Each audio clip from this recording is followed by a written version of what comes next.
Hi there. I have chosen IXL for my particular topic for my screen recorder.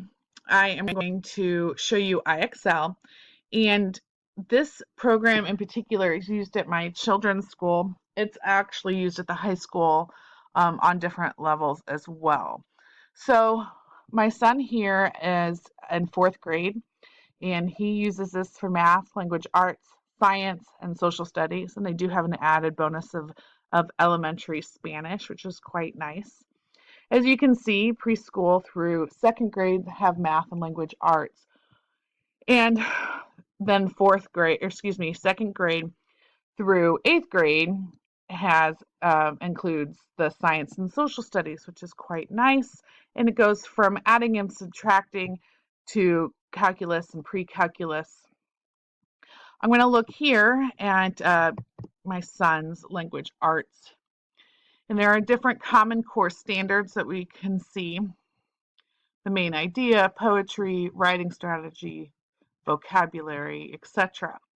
I'm going to go ahead and go here to commas with a series. And I'll show you here what's happening. There's going to be a part here where there's going to say questions answered, the time that you spend on each question, or maybe the series of questions, and then a SMART score out of 100.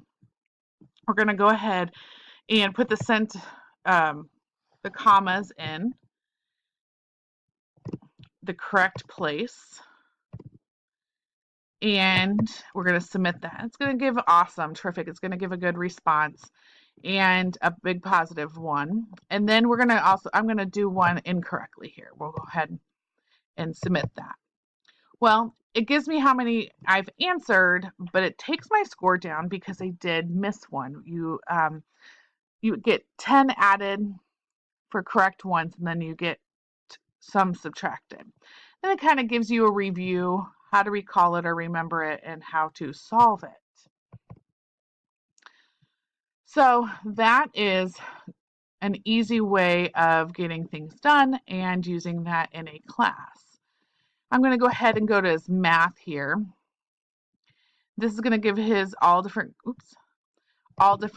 ideas of the subjects for him, from mixed operation, rational numbers, ratios, and rates. And this is all Common Core. And you can see this is Illinois Common Core and its alignments for that. Okay, for his awards, it'll show what awards you have and how many he has answered. So he's had 22 medals, 317 questions, and it gives him a bunch of answers. Now he's used this since kindergarten, and then he's also going to have a diagnostic of this, and he's going to have where to narrow down the levels. And then also they're going to give recommendations of what he should be doing and possibly where he struggles or he might take some more time, and it's quite nice. There's also an analytics, and so this here you can say how many he's answered, how much time he spent, and also the trouble spots where he has some trouble spots, which he doesn't have any. We have the scores. What he's mastered, then the questions that he might have to perform in, and then also his progress. Now I can use this in any subject that pretty much I teach, and I know that if I do teach math, this would be something I would definitely use for special ed math, because it's an easy application to go through, and it's easy to see your progress. So that is all I have for IXL for today. Thank you.